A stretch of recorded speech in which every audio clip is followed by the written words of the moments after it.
Hello there. This is Angie Fiedler Sutton with the Geeky Airy interviewing Victoria Mallet and Guy Moon. Thank you for joining us. Thank Thank you so much for having us.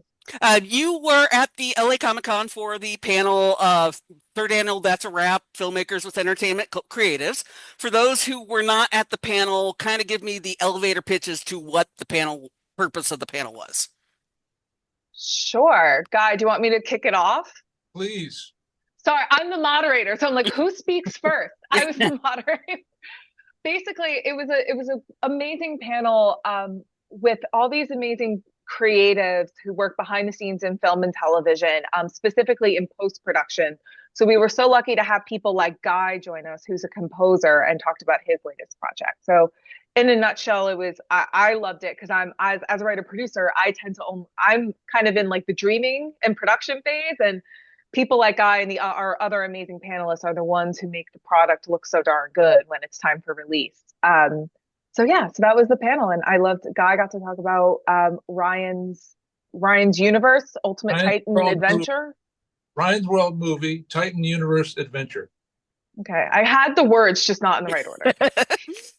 So, Guy, I have a theater background, so I love, the various arts, and I always like a good origin story. How did you get into writing music?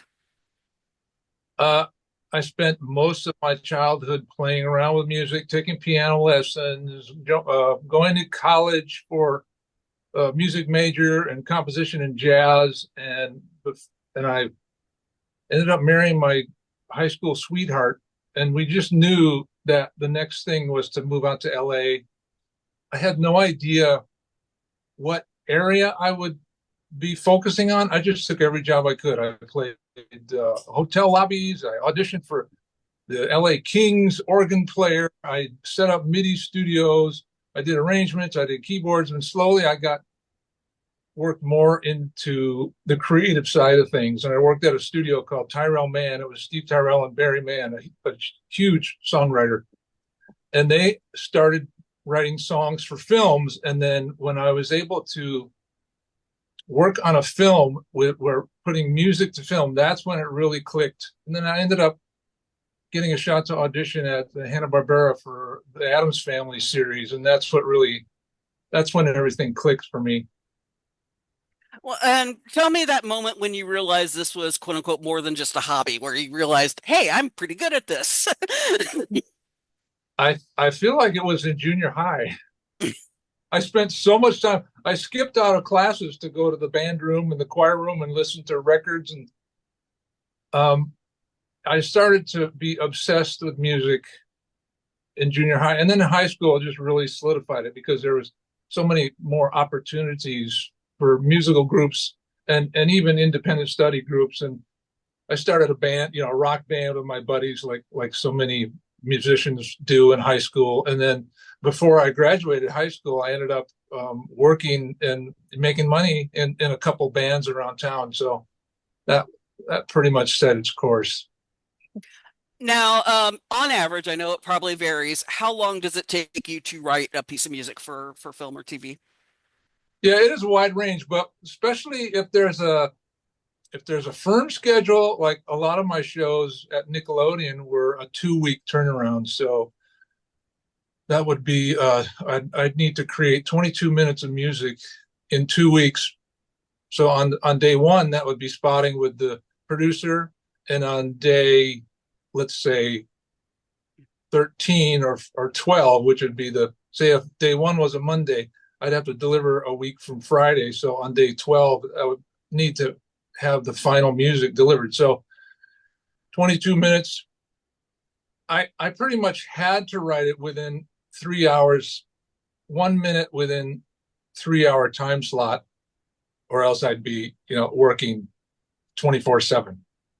So that was my average, about 1 minute of completed music in 3 hours. So that would be, I could do 5 minutes in a day.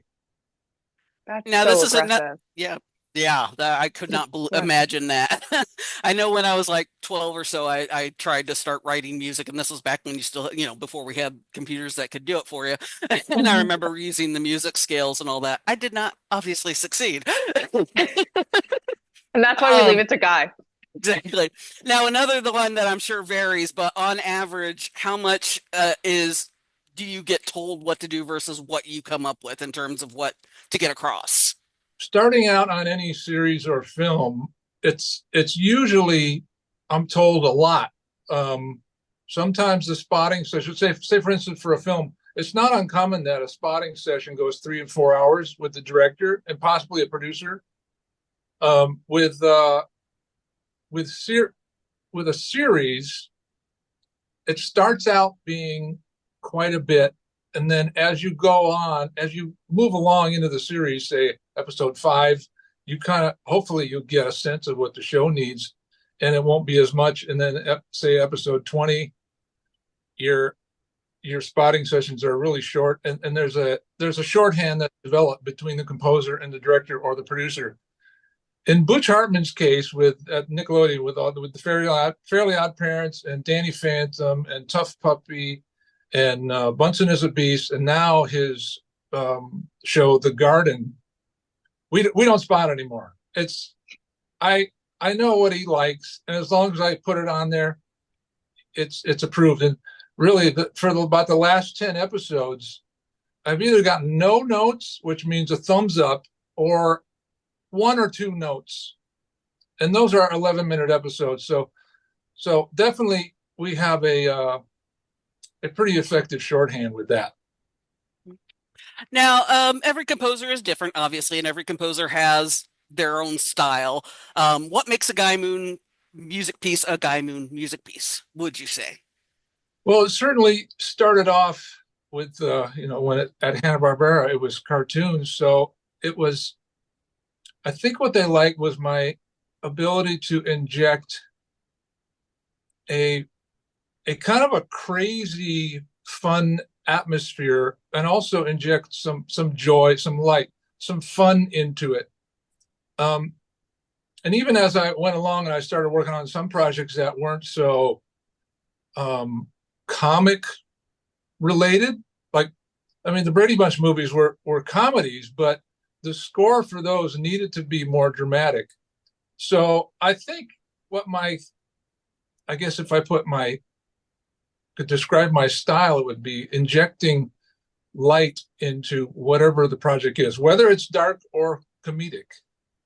And what I mean by dark is there's still many of the well, I think all the films or series that I worked on that were more dramatic. There's always a redemptive element to it. Um, I did do a few. I scored a few B horror films. I'm not sure there was a redemptive side to those, but those could be comedic too. I mean, people watch those to get a chuckle, really. You were going to say something, Victoria? I was just going to say I would agree with the lightness and the whimsy and the redemptive aspect as someone who grew up on a lot of the shows that Guy scored. I was before we were recording, I was fangirling to him, which I'm happy I didn't know about some of his credits before the panel because I would have derailed it. Just singing his own songs to him. Well, sometimes when I meet people, like at Comic-Con, when I met a few people and they found out what I did, they say, "Oh, thank you for making my childhood bearable," or something like that. And it's really encouraging that somebody actually felt that from the music. And I'm sure the show and the script has a lot to do with it, but that's really that's really a kick to hear that from people. I feel like you're a big reason I really went by Tori growing up and not Vicky. So, because of the Fairly Odd Parents and Icky Vicky, I was like, it's Victoria or Tori and nothing else. By the way, that song "Icky Vicky" starts out with kids singing they're on the stage with Kirkpatrick. Oh, well, I forget his name in the Just series. Skylark. Sorry, this Yeah. is why I'm here to just be the. So those kids, those kids that sing at the beginning, they say that they spell her name out. Those are my kids. They were about 4, 6, and 8 when we did that. So cool. And I did it as an example to show Butch, but he loved it so much we just kept it. So they got their SAG cards. I'm so jealous of your kids. Now, we were talking about how a lot of your songs are hummable or memorable, um, which brings us to earwigs. Do you do it? How I'm sure you, as a theater person myself, I know sometimes it's hard to get rid of certain lines. I'm still quoting shows I did 20 years ago, sometimes. Do you do anything specific to kind of wash your brain between projects so you don't accidentally copy yourself? Um, I do.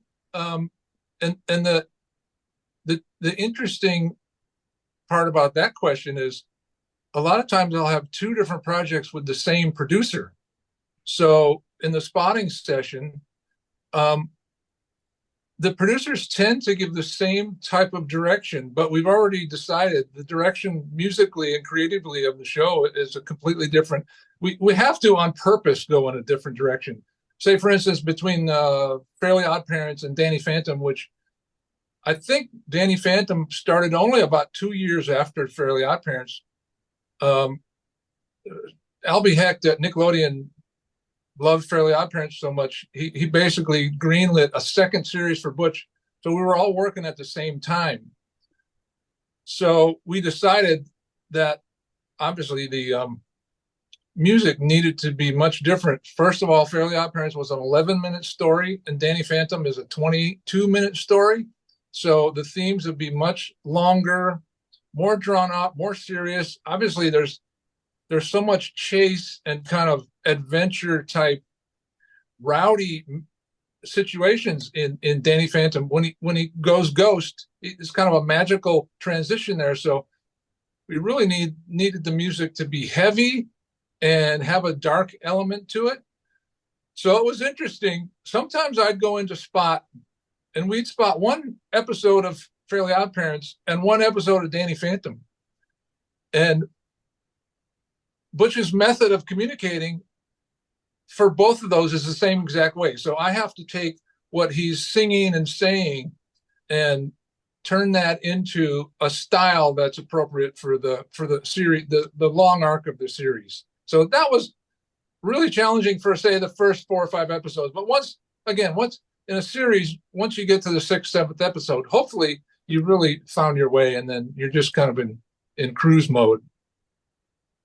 Now, I know, this is your job, this is what you do for a living, but it's also artistic. And so this is kind of a writer's block adjacent question. What do you do to kind of keep yourself from getting burnt out, to make it to keep it fun? Um, well, first off, it came very naturally because so many of the shows were just so fun, and the writing was so good, and the voice acting was so good. I'm constantly cracking up while I'm working on the show.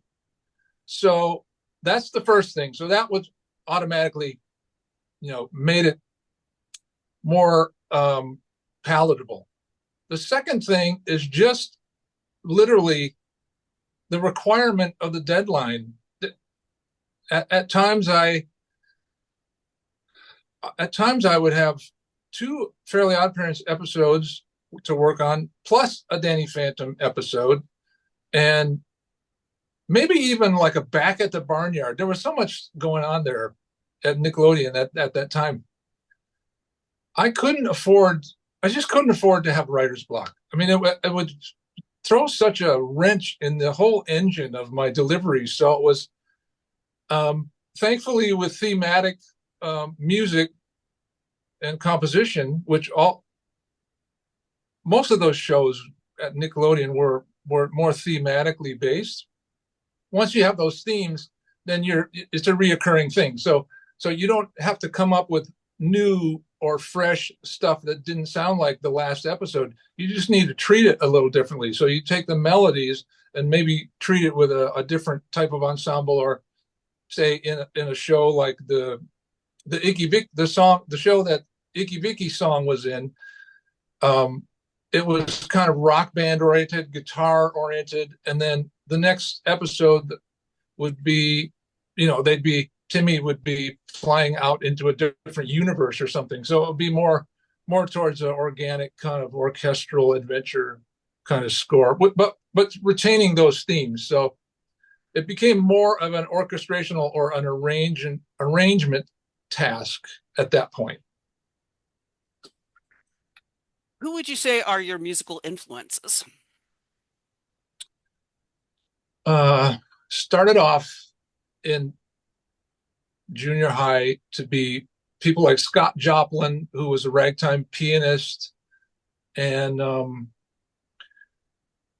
course, I started taking lessons at 7 years old. So I would have to say Bach and on the piano lessons. And I have to say Beethoven, because that was the music that I was processing, not necessarily the music I was listening to.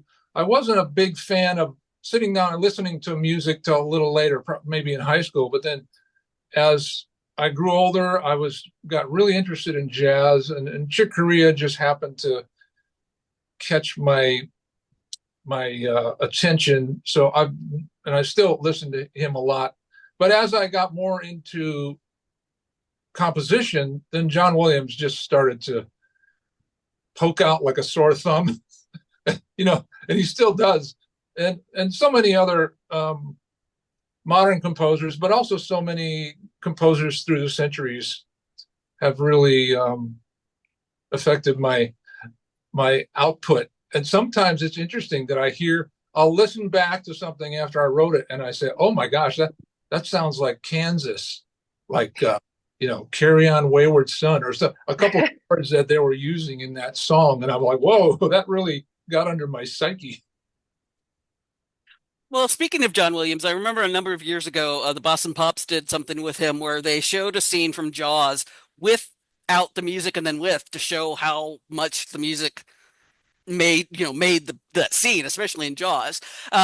Has there been a similar situation in you where you watch the final product and you're like, or product beforehand and then afterwards you're like, I really did that good? Well, it's a good question because I actually do that when I go back to my alma mater. I went to college in Tucson, Arizona, at U of A. So they invite me back to talk to some of the music and recording courses. And I take a few of my scenes and do that exact thing.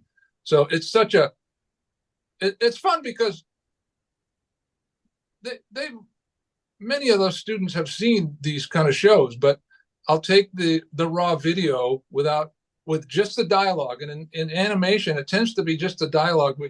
We don't even have the sound effects yet. That comes at a later time, but I'll show them the scene with just a dialogue, and they're just cracking up because they've probably seen that scene and they know what's coming. And then when you put the music on, it just really pushes it up a notch. But yeah, that's really fun to do, to show people, and I do it if people come to visit my home and my home studio. I like to do that too because so many people are not really aware of what we call background score or dramatic score. Many people are aware of the songs because they can sing along. It's really fun, but if you just don't think about it's kind of the job of the composer to not make it so obvious that it's noticeable or that you notice the score. I love it when they say, "Oh," I'll ask somebody, "Oh, how'd you like the score?" And he says, "Oh, I didn't notice the score." And that means it was a great score because it's Yeah. the job is just to support the story and to support the emotion of what the actors and the whole production that the director is trying to achieve. I remember being on set for Ghostbusters Afterlife, and when I started working on set, because I worked for Ivan Reitman for 5 years, and I would watch takes. And I'm like, this just doesn't feel like a movie yet. And I realized because we didn't have the score. And one of my favorite memories of working on that movie was going to the spotting sessions at Sony, and then getting to sit with the orchestra and watch them create the score. I'm like, oh, this is what we've been missing the whole time. Yeah, That moving. that's extra special when you can watch the orchestra do it because I think I feel like that's the ultimate ensemble to express drama. Yeah, it's such a movie magic moment. Yeah. Back when we had CDs and DVDs and DVD specials, I wish they'd have like a commentary track where you could see some of that kind of stuff because I always find it fascinating myself. Yeah, once in a while they'd have them on the laser discs, but oh, where those ended up. I still have some laser discs, the original Star Wars trilogy, because it was before they got fiddled with. Ah, Mm. Now, Angie what would might be sitting on a gold mine here. I have no idea where they're somewhere in a box somewhere. Now, what would you say is your least favorite or most difficult part of composing? going after the job. Mm. And I think I share that with a lot of creatives because Yeah, I had to learn that. And it's fine now. It's just part of the job now. But I did have a stretch where at Nickelodeon where I just couldn't even go after a job if I wanted to. So I never had to worry about that. But yeah, that's not uh, that's not one of my strengths. But I think it's grown through the years just out of necessity. But it's not one of my gifts that were plopped on me like music. Like I mean, sometimes I don't even know how the music comes. It's just in there. It's in the fiber of my psyche. I was gonna say with writing prose, I know that there are times when it feels like the character takes over. Do you feel like there are times when Yes, it's not you're just transcribing versus writing? yes, and again, that ends up more toward either the end of the film or the of several episodes into the series. It really starts to flow. So my so yeah. that's So the real work there is just the technical side of getting it out of your brain and onto the keyboard or the computer or the video. that's so interesting to me. Because as someone who writes prose and screenplays, like I don't feel like I can start until I start hearing the characters talk to each other. But that's just my thing. And I also agree that getting the job Great. now has become much harder than actually doing it, especially as someone who's writing specs or writing on spec. It's like you're doing the whole job and then it's just begging someone to read a script. And I always say to people, your social life is a job in entertainment because Yeah. that's how so much of it comes. Yeah. Now, the opposite question, what is your most favorite or the easiest part of your job? My most favorite would be showing the director the first pass of music, and it can be slightly unnerving. But again, the more you work with a certain director, the more you develop a relationship, that you kind of know what to expect. But I love seeing the first reaction on the first pass of the score. Depending on, say, if, for instance, if it is a pilot and we're trying to define the musical style for the next 170 episodes, it can take a few cracks at it. But yeah, that first pass is always most exciting. Now I know again every composer is different, but it seems like there are a lot of composers have like a favorite section or favorite instrument. With John Williams, you can tell he really likes the brass. With Bear McCreary, you can tell he really likes drums. Do you have a favorite instrument? Well, since I grew up and learned music on the keyboard, certainly my favorite instrument to play is the keyboard. And nowadays, that kind of translates into any instrument, as you all know, with a computer. To a certain extent, it doesn't, in my belief, it doesn't replace real musicians, but it gets pretty darn close. Let's say 83, 87%. Precise. So I really, I think because I had learned the keyboard in the beginning, it was a very easy transition to the computer. And yeah, it's just my most comfortable keyboard. I wouldn't necessarily say I write for piano parts. I love writing for brass. I love writing for strings. Strings is kind of understood as the core of the orchestra. So and I was a percussionist in high school, so I love that too. And I loved playing the drum kit and jazz band and the whole thing. But keyboard's my baby, or even the piano, is my baby. Now you've been in the industry for quite a while. Obviously things have changed greatly since when you first started. What would you say is the biggest thing that you've noticed in the industry and composing that you've that ha has happened to you? Well, one huge thing is when we transferred over to streaming.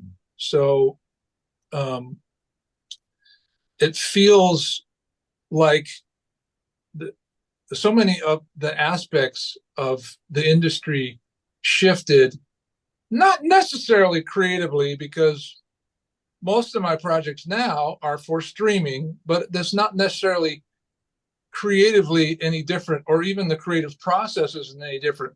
But the scheduling and the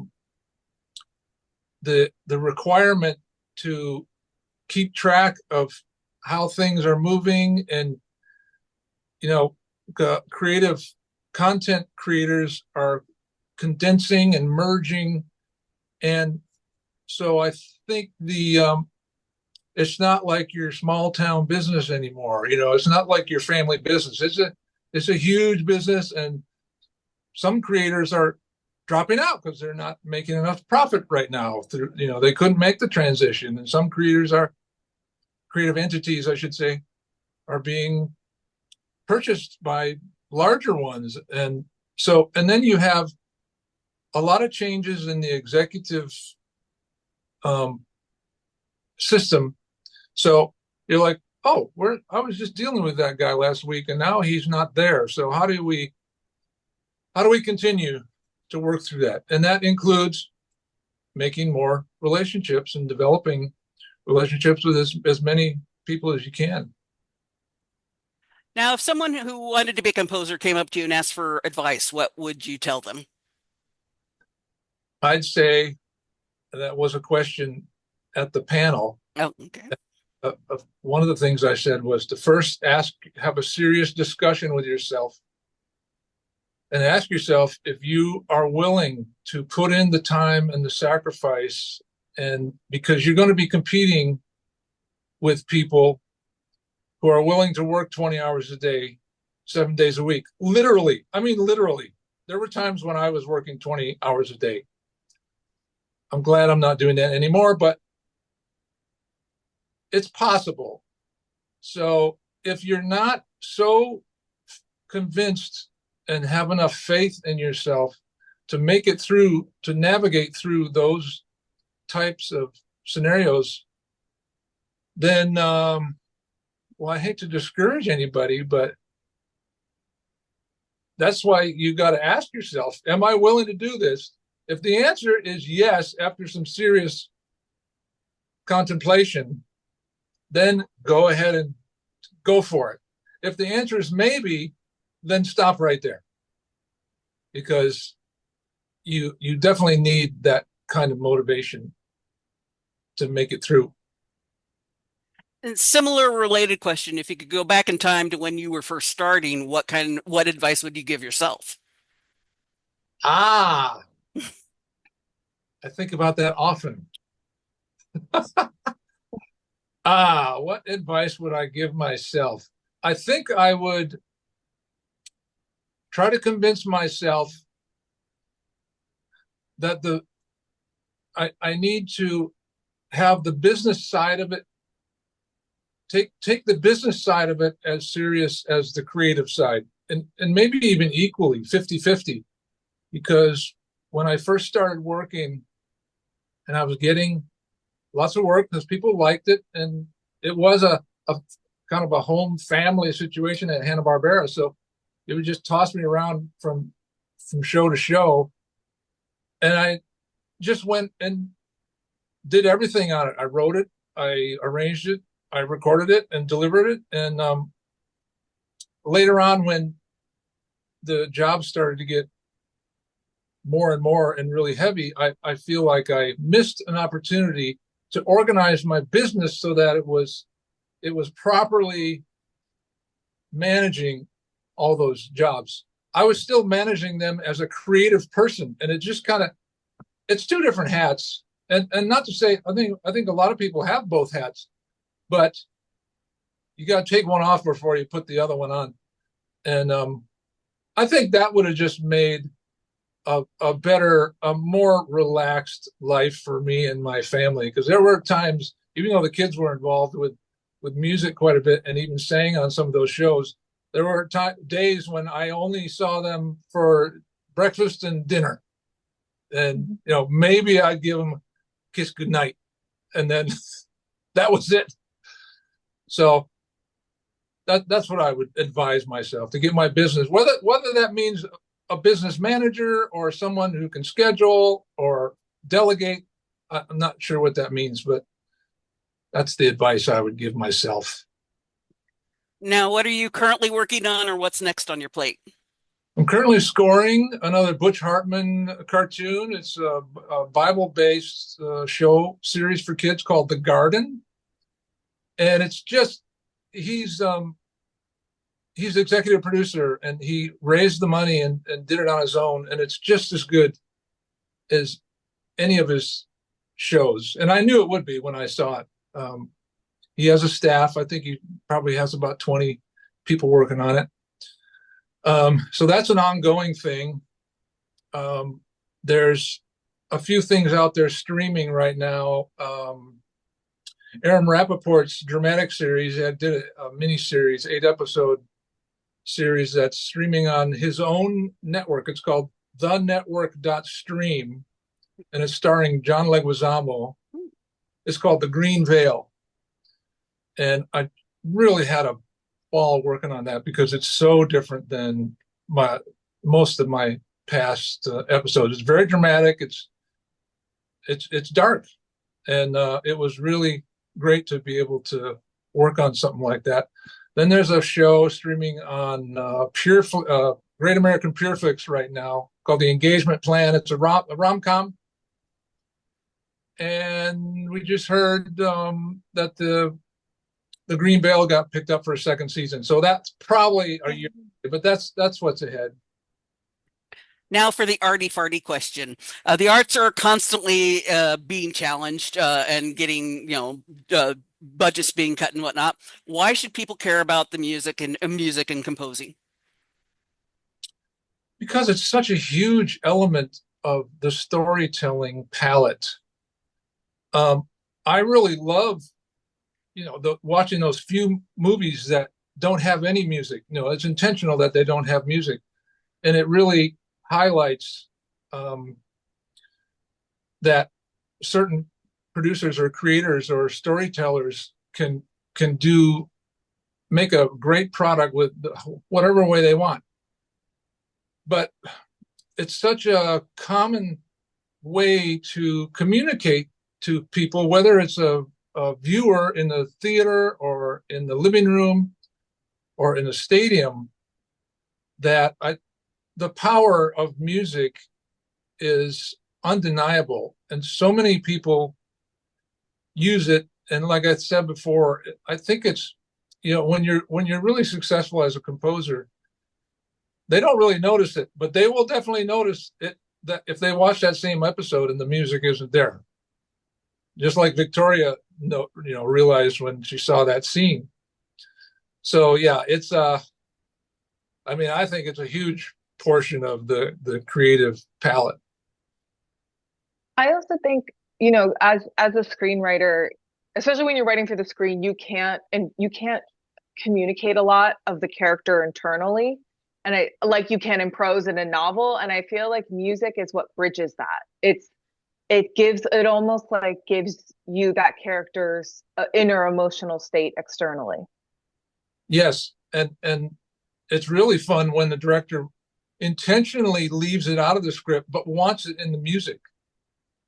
And yeah, it's great. You're touching on the more subliminal, let's say, or the less obvious, and you can even hint. John Williams is perfect at it, hinting in the first couple minutes of the music something that we're gonna hear again in the climax of the show. And if you're crafty enough, you can take the listener all the way through and then have this great climax at the end where everything makes sense. Everything comes together, and music can help that. I know that this is the wrong word, but I'm trying to think of it. Music can be very manipulative, especially in TV and things. I mean, Yeah. the meme is take any show and put it to the Benny Hill theme. It suddenly changes it totally, It's completely. evocative. It's evocative, exactly. Yeah. Looks like we are still got about 20 minutes. So, was there anything that you wanted to talk about but we haven't, or that you thought I was going to ask but didn't? No, you asked some good ones. Victoria, did you have anything specific? Oh, I just would love to like pub a story that just got reprinted, but otherwise I'm in the great place where I have like 1,000 things happening, but I can't really talk about it yet. So nothing's quite a bird in hand yet. But I have I just had a short story I wrote called Her Night Off republished in or reprinted rather in Carmina magazine earlier this month. Great. And thank you. If there's anything else um, to report, victoriamale.com will be where you should check it out. Guy, do you have a favorite thing that you've worked on, or is that like choosing a favorite child? Oh no, it's Danny Phantom. Yeah, we have to do so I need to write on that. If I don't care if it's a reboot or a live action or a sequel, I need to bring it to life so Guy can write more Danny Phantom music. Okay, you run with it, Victoria. You just give me Butch's I'll number and with I'll Bush. Well, funny, I tried to get one of his comic when I was working for Ivan Reitman. I tried to get a comic series he wrote with Lion Forge set up. We tried to make it a TV series, Oh but yeah. it one of those things that never quite happened. But yeah, Um, do you have an average week, or is it, just depends on the project? Yeah, totally. It totally depends on the project. But if it is one of those shows that is in its, say, fourth season and the calendar is written in stone, then that I can pretty much count on a regular work week, minimum 40 hours, but maybe 50.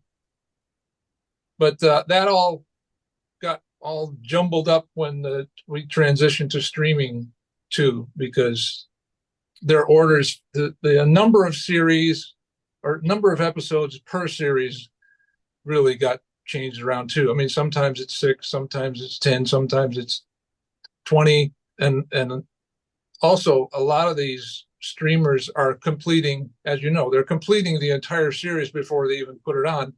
So it's not like if you're scoring for network where there's a schedule for each episode and they're constantly overlapping. So it's like, yeah, because for the Green Veil, they wanted to have all the 8 episodes in the can. So that was about 3 months of just constant work to get that 8 episodes done. So, Victoria, you script write and all that. Do you usually have the characters first, or the idea first, or it varies? very. I think the script I just finished was it was kind of the character or loving a group of characters or like a premise and then wanting to turn it on its head. And I guess the question you always ask yourself is what if?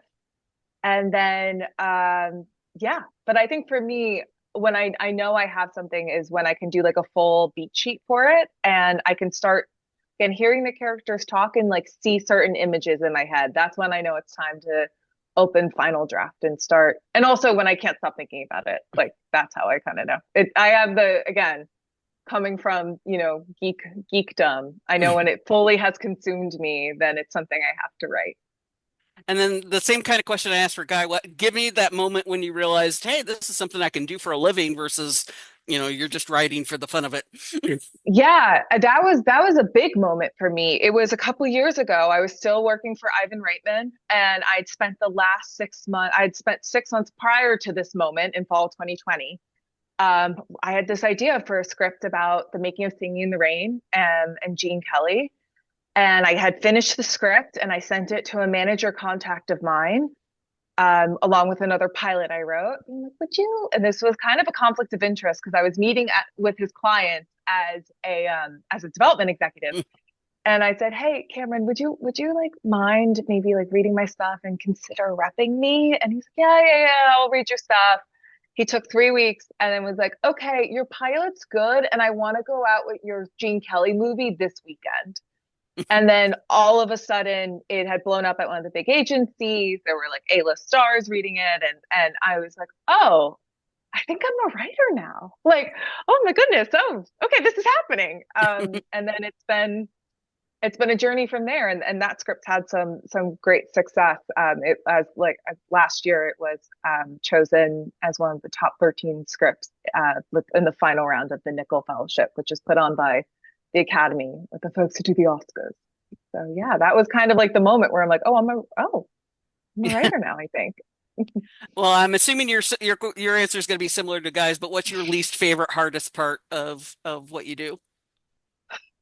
I think I see. I think for me, it's getting the rejection because you're going out so much, and I a genre that not a lot of people are making right now, and so I think it's important to remember like not to take things personally. And it's so hard because I feel like, when you're giving someone something you've worked on, and especially a feature film, and I'm sure it's the same for Guy, when you're spotting or you're showing someone a score or something you've put so much blood, sweat, and tears and love into, and they go, no, or no, thank you, or this is really hard right now to make in the market. It's hard not to internalize that. But I think over the past couple of years where I have been pursuing this professionally, it's knowing that that doesn't mean that your work isn't good and valid.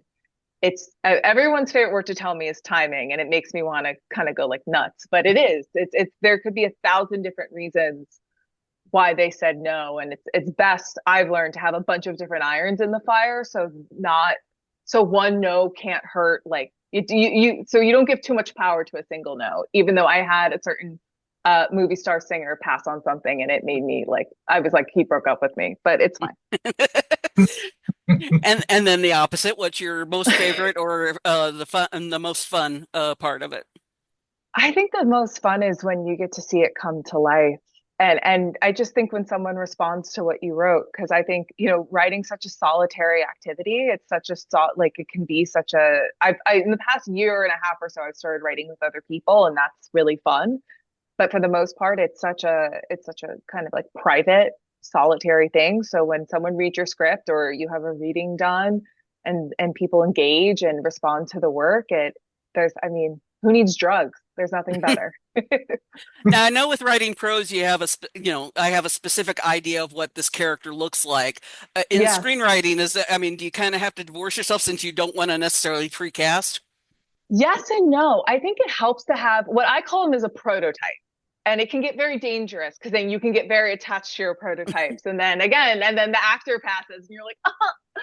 But I think it helps. I think for this script I just worked on, it's a group of 5 men, and I did cast them, and it helped me kind of make their characters more specific and flesh them out more. And I think also too when you're writing, kind of like what Guy was talking about, like you want to make sure Danny Phantom doesn't sound like Fairly Odd Parents. I think for me, because I was writing a bit of an ensemble, I wanted to make sure everyone had a distinct voice, and kind of casting them in my head was very helpful in making sure that everyone had their own point of view.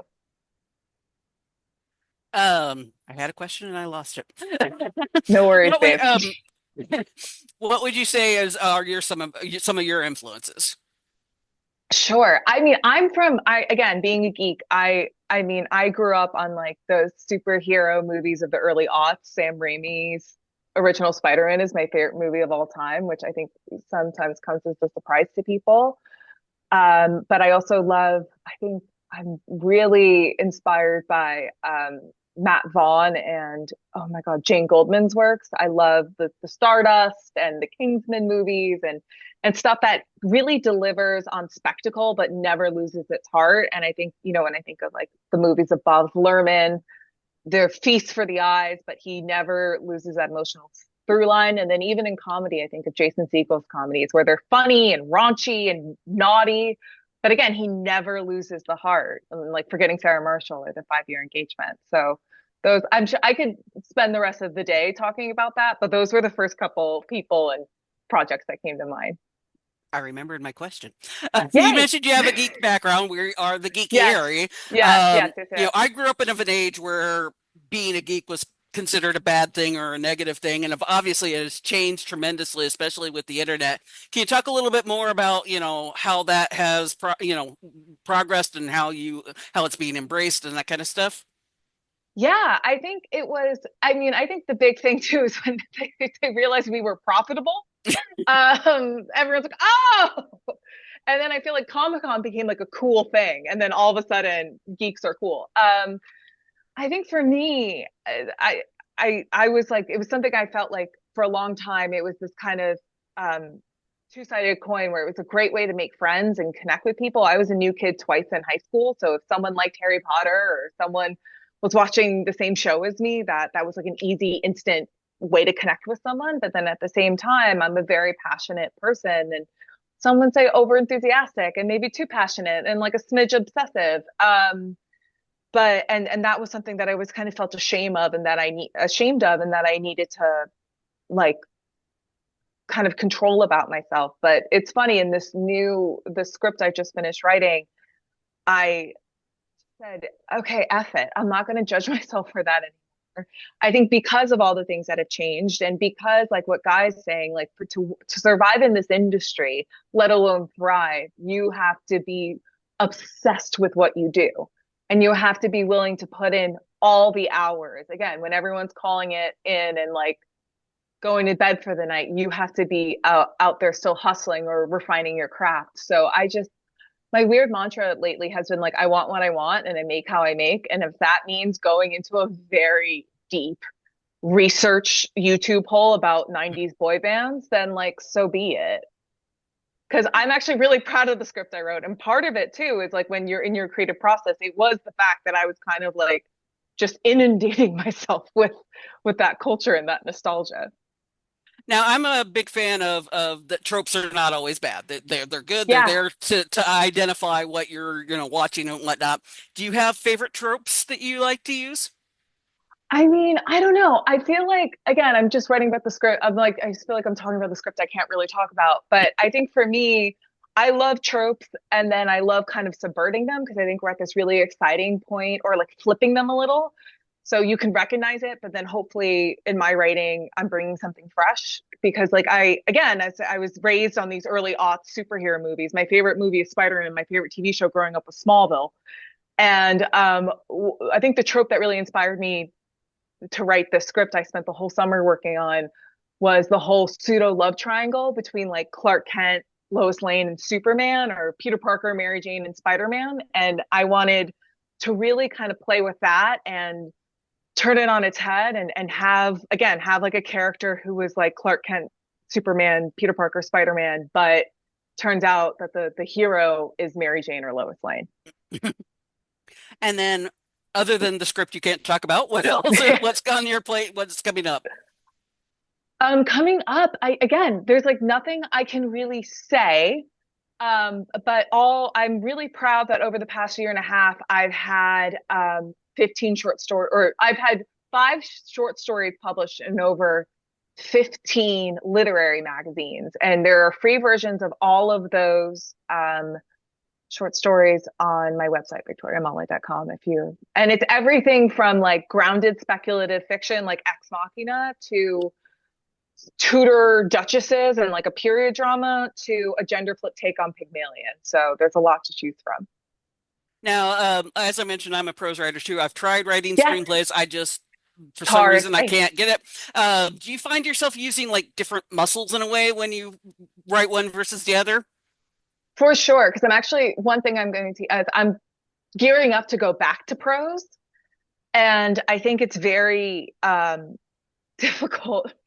I'm like, how many words? And my book agent's like, oh my God. Like, because I think with screenwriting, it's all about the economy and it's all about, because you have people like Guy who, they're going to help bring in the internal monologue of the character or the internal feelings of the character. And you also don't, that's a big thing when you're screenwriting is you don't want to over direct the actor or you don't want to do the director's job and like come up with the camera movement. So I think when I'm now that I'm going back to writing prose and when I was writing these short stories, because a couple of my short stories, like The Crown of Kader Idris and The Duchess of Suffolk and Sculpted, I actually wrote the scripts first. And then I took a scene from the script and wrote them as short stories. And it was like, oh, wait, now I'm not just the writer. I'm the production designer. I'm the casting director. I'm the director.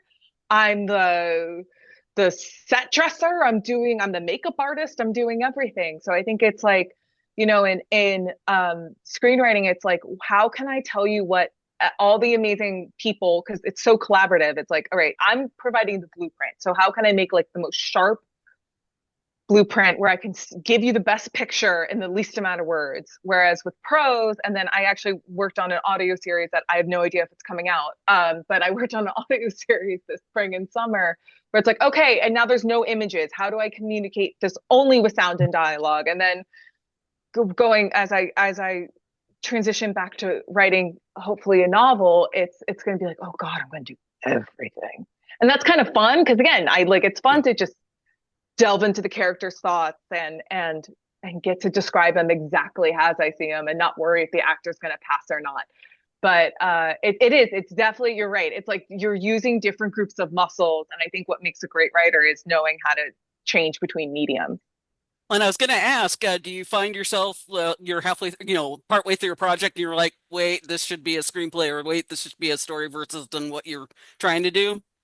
I no, I think because I have been writing for the screen for so long, I think for me it's just I think the only time I've really experienced that is within screenwriting because I wrote something as a feature and everyone's like, this is a TV series. And it took a lot of like come to Jesus moments with me to for me to fully like finally make it a mini series and not a TV series. But I think again, because I was fortunate enough to have a really extensive background in development and working with iconic producers like Ivan Reitman, I think now I'm even better at knowing like I love this idea, like this boy band idea. I'm like, I love this idea. It feels like this is what I want to say with it.